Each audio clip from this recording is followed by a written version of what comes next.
8 magnitūdas stipru zemestrīci. Ārvalstu mediji ziņo par 5 līdz 30 bojā gājušajiem, taču pastāv bāžas, ka upuru skaits var būt krietni lielāks, jo vēl nav pārmeklētas desmitiem sagruvušu māju.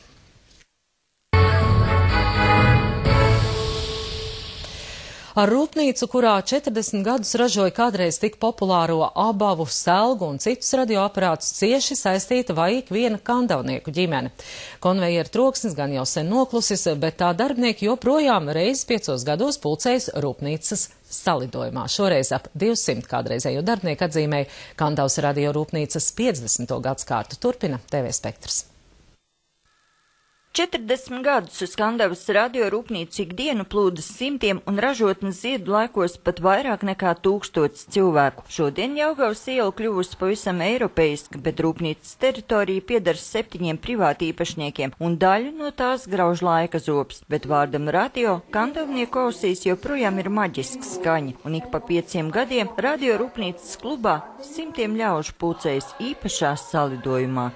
Es uz darbu nācu ar prieku, un tie tomēr bija mani jaunības gadi, un jaunībā mums vienmēr gan ir zāle zaļāka, gan debesis zilāks. Un tie bija 18 gadi, kurus es atceros ar prieku. Radio rūpnīca uz toreizējā rūpkombināta bāzes izveidojās pagājušā gadsimta 60. gados. Sākotnēji tas bija viens cehs, vēlāk Popova Rīgas radio rūpnīcas filiāli, pēc tam arī pastāvīga rūpnīca, bet pārmaiņu laikos tika izveidota akciju sabiedrība. Ieraksts Lursov datubāzē vēsta, ka tā likvidēta 2003. gadā, bet atmiņas joprojām ir dzīves. Kuri tad bija tie gadi, kad jūs to Kandavas radio rūpnīcu saucāt par savējo? Apmēram no 63. gada. Līdz grūti pateikt, bet līdz šodienai šogad paliek 50 gadi it kā. Kādos apjomos apmēram tūlēk taisītos radioaparātus šeit Kandavā?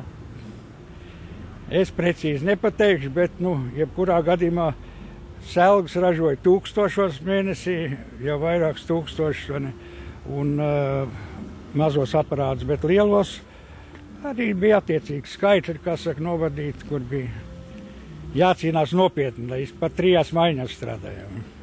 Šogad radio rūpnīcai apritētu 50. gadskārtu, un zināmā mērā tās klātesamība ir ietekmējusi arī visu mazās Kurzemes pilsētiņas attīstību un izaugsmi, un neviens no kandavniekiem pat nespēja iedomāties, kā būtu, ja nebūtu. Sandra Leitāne, Andris Pāns, TV Spektrs. Vairāk nekā 500 dalībnieku